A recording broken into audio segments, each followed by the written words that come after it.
Tata, el entrenador, en tu experiencia que has estado con selecciones y con clubes, se termina de consagrar, de formar, de recibir, cuando dirigen clubes o cuando dirigen selección.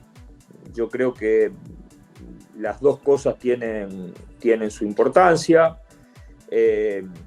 Está claro que hay un trabajo mucho más analizable desde el punto de vista de la mirada hacia el entrenador, que tiene que ver con el club, por el día a día, por ver la evolución mucho más cercana del equipo, porque incluso uno puede tener una participación decisiva en la evolución del equipo si el contrato es duradero, y ver qué pasó en el primer año y cómo modificamos para el segundo y cómo salimos a competir internacionalmente en el tercero. Bueno, me parece que hay mucho más desarrollo desde el día a día y a nivel clubes, pero también es cierto que el dirigir selección tiene todo un desafío que es primero, no sé primero cuál o si uno u otro, pero los dos en el mismo orden de importancia, darle una forma futbolística a la selección en poco tiempo y con pocos entrenamientos, y después tratar de crear un grupo que tenga un sentido de pertenencia y de compromiso a la selección, que no es un dato menor, y que creo que el último campeón del mundo, que fue Argentina, dio una muestra de lo que significa el sentido de pertenencia. Ya. Y, profe, en una selección, como usted bien lo dice y lo sabe, se tienen solo 3, 4 días para entrenar al grupo. En función de si se tiene una plantilla de jerarquía o no, el entrenador, y en este caso el seleccionador, ¿en qué se enfoca? ¿Cuánta prioridad le da a su propio equipo y cuánto en función del rival? ¿Qué hacer allí? Hay que enfocarse en el equipo de uno, porque uno tiene que saber a lo que va a jugar. Indudablemente después vienen las alternativas que uno tiene que pensar en función a los rivales que puede encontrar. Y además, una cosa es ser el entrenador, no sé, de Francia, que normalmente, no digo que suceda, pero normalmente, y a partir de la calidad de futbolistas que tiene, puede establecer una forma de jugar y llevarla adelante independientemente de lo que propongan los rivales. Y otra cosa son otro tipo de selecciones que es muy difícil que puedan sostener desde lo futbolístico supremacía sobre el universo de selecciones que hay en el mundo, ¿no? Te ha tocado en diversas ocasiones manejar plantillas élites, ¿no? Dentro de tu trayectoria. Con estas grandes figuras, Tata, ¿le diste más importancia a lo táctico estratégico que en tu caso le podías brindar a esos futbolistas, o a ese nivel de futbolistas jerárquicos con 2 o 3 cosas ya alcanza? Hablo de posicionamiento, de estrategia de ocupación de espacios, entre otros. No, yo creo que hay que darle todos los elementos como cualquier futbolista. Okay. Particularmente siempre me gusta que el futbolista entienda por dónde vamos y qué es lo que planteamos y a qué vamos a jugar y cómo nos vamos a mover. Indudablemente que en ningún caso soy una persona que no deje al futbolista pueda presentar su libertad de expresión, ¿no? Comúnmente digo lo mismo: si ustedes hacen algo que nosotros por diferentes circunstancias no mencionamos y es de la impronta de ustedes, nosotros lo valoramos, nunca nos vamos a enojar. Entonces me parece muy importante, y sobre todo en caso de selección, donde uno está con los mejores futbolistas de un país, y entonces uno piensa, bienvenido sea aquel que se salga del libreto y con su impronta nos pueda o poner en partido, permitir ganar un partido decisivo. Sin nombrar a nadie, obviamente, porque uno tiene códigos, ¿no? Pero hay quizá uno que otros entrenadores que les gusta imponer su idea sí o sí, que no le da cierta libertad. que no libertinaje al futbolista, y eso sin duda alguna se ha demostrado a través de los tiempos que hay grupos de futbolistas que quizá no les agrada tanto eso.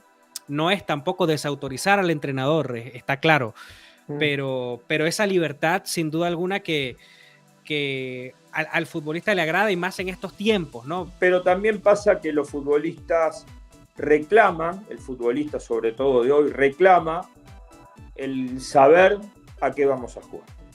Ya. Es decir, después, dentro de esto que donde vamos a jugar, la libertad de movimientos o de decisión, o de toma de decisiones, que en definitiva de esto se trata, pero sí el futbolista reclama con claridad a qué vamos a jugar, en qué lugar de la cancha vamos a jugar, si la iniciativa será nuestra, si la iniciativa será del rival. Yo creo que no son cosas que sean incompatibles. Yo creo que se puede tener una idea muy clara y esto no necesariamente significa que el futbolista tiene la libertad de expresión acotada. Cuando te tocó, Tata, tener estas plantillas y individualidades de élite, ¿hay alguna diferencia en la gestión de estas figuras a nivel de clubes, que los ves todos los días, que a nivel de selección? Bueno, indudablemente que hay una cuestión que tiene que ver con el reconocimiento de los momentos que están viviendo estos futbolistas. Hablo cuando uno está en selección, ¿no? Sí. En el día a día, en el club, no hay demasiados inconvenientes, es mucho más fácil. Cuando uno está en selección, indudablemente que tiene que ir observando el estado de cada uno de esos futbolistas, la cantidad de competencias que tienen, las lesiones que van teniendo, cuando hay una lesión de la que van saliendo, si es prudente o no es prudente traerlos. Tratar de tener una convivencia aceptable con el club, con los diferentes clubes, aunque cada vez se haga más difícil porque está indudablemente que los entrenadores tenemos intereses totalmente opuestos y esto en definitiva se trata de sentido común y a veces no siempre lo podemos encontrar.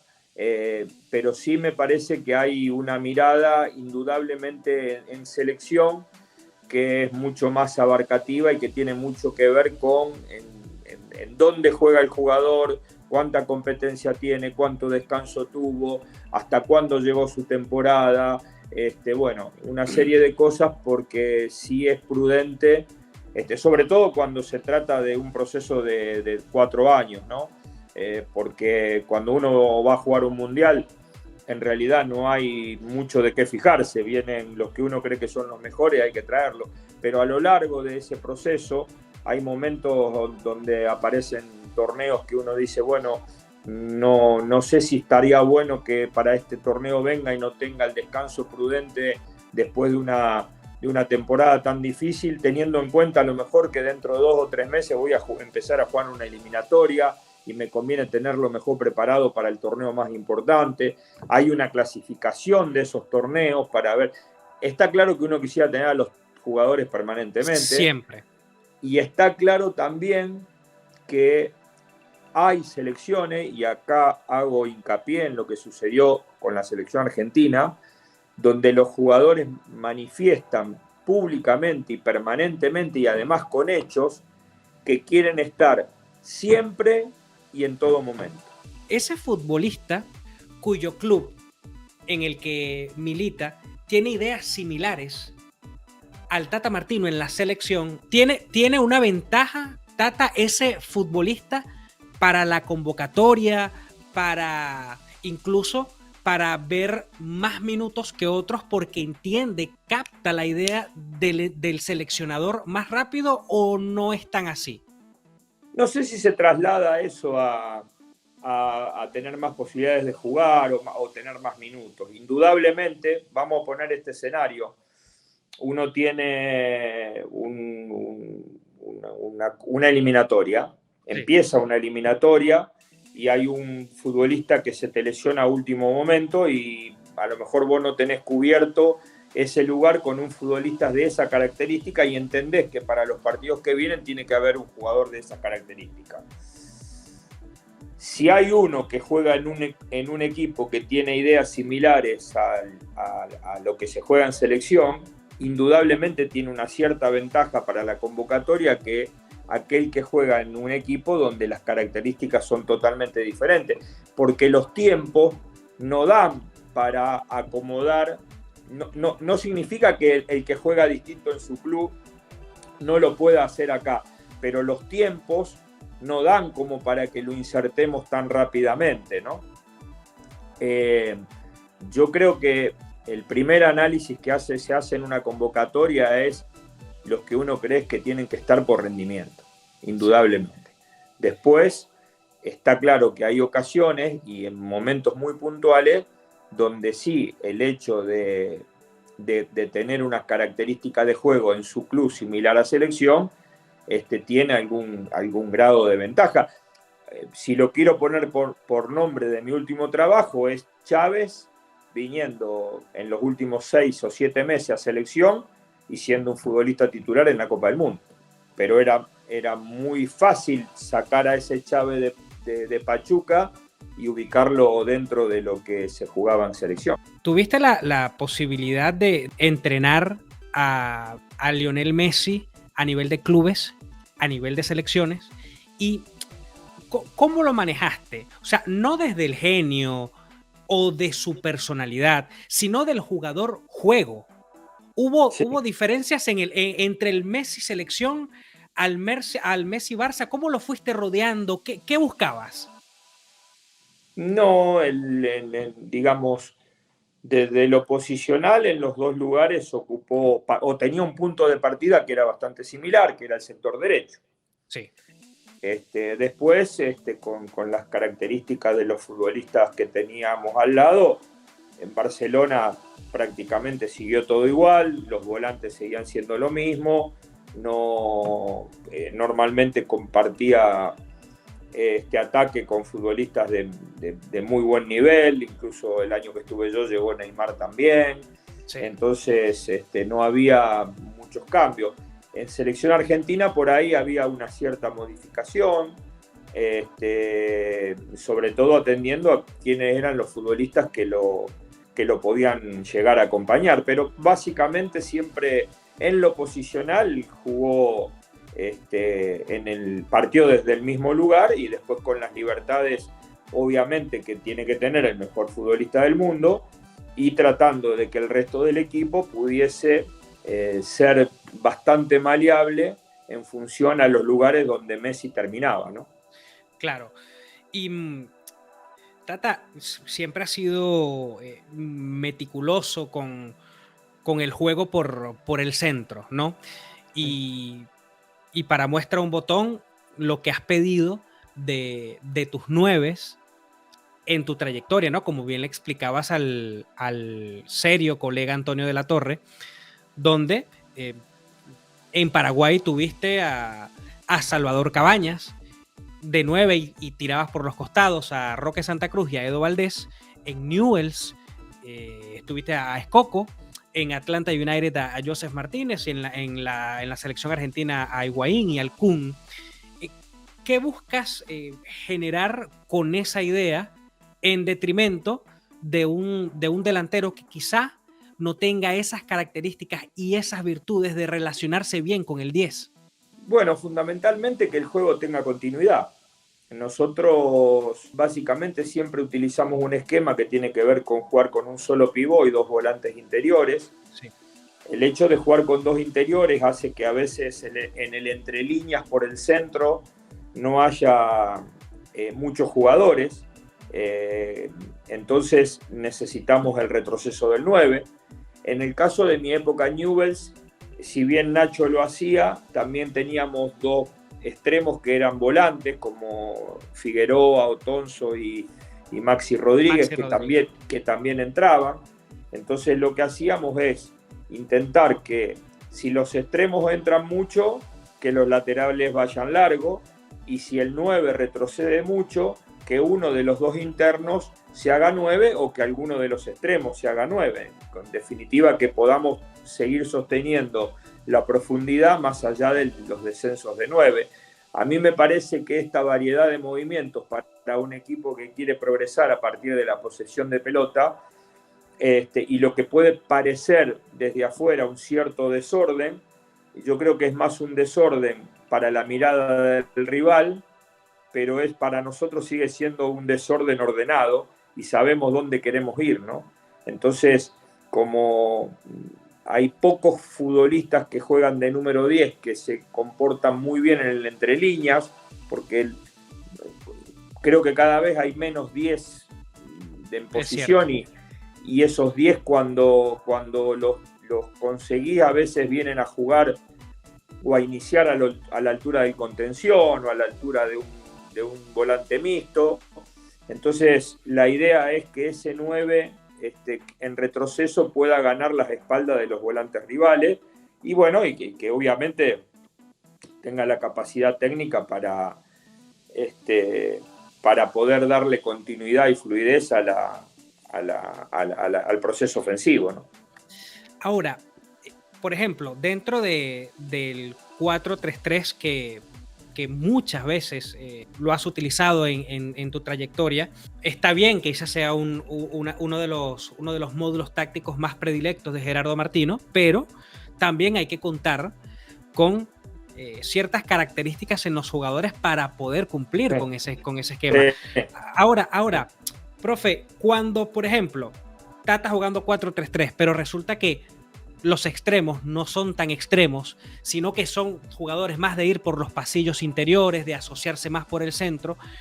¿Cómo jugar con eso, Tata, cuando quizá en algunas ocasiones consideras que no has tenido todas las piezas idóneas, sobre todo en los extremos, para poder cumplir con ese 4-3-3 a cabalidad como te gustaría? Bueno, a ver, primero uno hace un análisis de los futbolistas que tiene para ver de qué manera, ¿no? Es decir, para mí hay, respecto especialmente a los extremos, hay dos maneras diferentes de jugar el 4-3-3. Vos podés hacerlo con wings puros, que jueguen por banda, que entren poco, que tengan profundidad o uno contra uno, pero que básicamente pasen mucho más tiempo jugando por fuera. Y si tenés futbolistas que son de características de entrar más, o porque son volantes, o porque juegan a pierna cambiada, entonces le queda mejor hacer el 7 se hace 8 o el 11 se hace 10, indudablemente hay que tener laterales que vayan permanentemente y muy profundo, ¿no? Entonces son diferentes formas. A lo mejor uno puede decir, mirá, vos jugás 4-3-3 pero no tenés extremo. Y yo puedo decirte, bueno, no importa, yo sé que no tengo extremo, pero tengo wings que entran bien y tengo laterales que son muy, muy profundos. Entonces puedo sostener que ¿por qué juego 4-3-3? Ahora, si no tengo los wings, los volantes no entran y los laterales no van profundo, hay poca explicación al por qué se utiliza ese método para jugar, ¿no? La entendí plenamente. Y es como si en una línea de 3 que tengas a dos carrileros sean futbolistas que no sientan el ir profundo. Claro, que entonces, no vayan profundo. No tiene mucho sentido. Sí, o tener centrales de costado que no rompan línea y no salgan a jugar casi a posición de volante. Exactamente, tal cual. Sí. Y, Tata, en Sudáfrica 2010 enfrentaste a la selección que a la postre iba a ser la campeona del mundo, ¿no? España. Y has mencionado que dentro de del 4-3-3 estás muy atento a la composición del triángulo del rival, como por ejemplo si juegan con dos contenciones y un medio punta, entonces allí el Tata sale con dos interiores y un medio centro. Allí, por ejemplo, contra España, que ahí estaban unos monstruos, y bien lo sabes, Xavi, Iniesta, Busquets, ¿cómo hiciste para poder realizar un partido muy digno contra España, y que sabrá Dios qué hubiese pasado si Paraguay hubiese anotado el penal que tuvieron. Bueno, principalmente porque cuando nosotros con Paraguay jugábamos contra selecciones que entendíamos que eran superior individualmente a nosotros, no emparejábamos en toda la cancha. No emparejaba. No. Entonces ya era una cuestión de bloques. Y para ese partido específicamente no jugamos 4-3-3, entonces entendíamos que el inicio del juego de España, si bien el fuerte estaba en la mitad de la cancha, el inicio del juego desde los centrales era el que ponía la pelota en mitad de cancha, entonces lo que hicimos es jugar con 2-9 por dentro. Sí, creo 4, que ese día, exacto, iniciaron, en realidad ese día jugamos 4-1-3-2. Ok. Y por dentro creo que iniciaron, sabíamos que el trabajo de los dos delanteros iba a ser extenuante, pero bueno, justamente en Paraguay lo que teníamos y mucho eran buenos delanteros, y creo que ese partido empezaron jugando, no sé si no empezaron a Edo y Tacuara, sí, y terminaron jugando Roque y Lucas Barrios. Ya. Pero la idea, básicamente, con selecciones que eran mejores que nosotros, era no emparejar en toda la cancha. Ya, pero igual, Tata, te mantuviste firme a tu idea de querer proponer, porque recuerdo ese partido desde el inicio. Fue asfixiante el pressing de Paraguay. Paraguay no se tiró atrás, no se replegó, y como bien comentas, el trabajo de los delanteros fue increíble.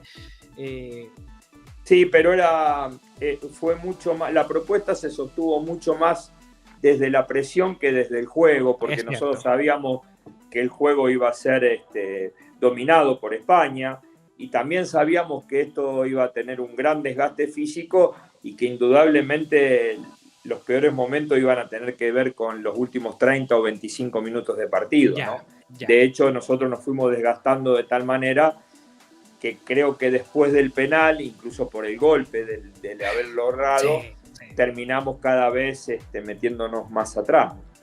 Ya. Y bueno, también, aparte de Sudáfrica 2010, ahora en Qatar 2022 te tocó enfrentar a una selección que también a la postre sería la campeona del mundo, ¿no? Y allí el Tata sale con una línea de 3. ¿Y qué viste, Tata? ¿Qué viste que dijiste, mira, aquí prefiero no jugar con línea de 4? ¿En base a función de qué, en tu visión de entrenador, cambiaste para buscar presionar también a la selección argentina, porque también es una selección de élite? Bueno, uno de los motivos era no generarle tanto espacio en el entrelínea, fundamentalmente a Messi del lado derecho, ¿no? Y entendíamos que con la presencia de un lateral y un central del lado, iba a tener más dificultades para encontrar esa pelota. Argentina tenía mucho juego del lado derecho, y sobre todo cuando Messi encontraba esa pelota, y lo que tratamos es de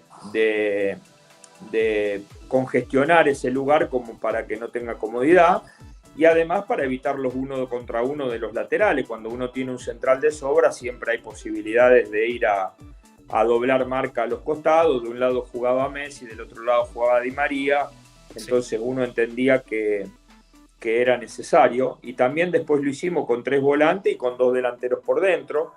No teníamos la sensación de que ante la recuperación podíamos ir a las espaldas de los marcadores centrales. Digamos que nosotros jugamos 60 minutos muy bien en fase defensiva. Sí. Prácticamente no sufrimos situaciones de gol. El equipo no tuvo la respuesta adecuada en fase ofensiva. Y en mi criterio es un partido que se termina abriendo porque, a ver, yo en conversaciones futbolísticas digo esto, ¿no? En el mundo hay un solo jugador que si recibe a 30 metros del arco es una jugada de peligro, y justo la recibió ese jugador único que hay en el mundo a 30 metros del arco. Ya. Lo que pasa es que justo en esa jugada Messi recibe exactamente del lado opuesto, al lugar donde va menos veces en un partido. Y nosotros lo que decíamos era, bueno, la posibilidad de que permanentemente haya un central saltando inmediatamente a esa posición de entrelínea para no, obviamente para evitar remate y para evitar el pase-gol. Sucede que en esa jugada, cuando en el inicio de esa jugada, nuestros 3 volantes que cubrían básicamente el ancho del área, quedaron los 3 del centro hacia la izquierda nuestra. Quedaron los 3 superpuestos del mismo lado. Di María agarra la pelota como un 8 y logra sacarla con cara externa y pasa por el pasillo que crean los 3 volantes que están del mismo sector, y entonces cuando damos la vuelta nos faltaba el volante de ese lado, y cuando César intenta saltar, creo que en el remate la pelota le pasa, no sé si no fue entre las piernas o por debajo de la pierna. Ya, y esa basculación, profe, ¿por qué ese triángulo se encontraba un poco inclinado más hacia una banda? Porque me parece que hay un movimiento de un jugador argentino que creo que Chávez persigue, no sé si fue Chávez o Héctor o Guti, no me acuerdo, porque era el triángulo que había quedado cuando Guti ya había entrado por Andrés, y hay un movimiento de un jugador argentino que nosotros perseguimos, y en eso de perseguir ese movimiento, el volante izquierdo, el volante de contención y el 8 quedaron los 3 del mismo sector.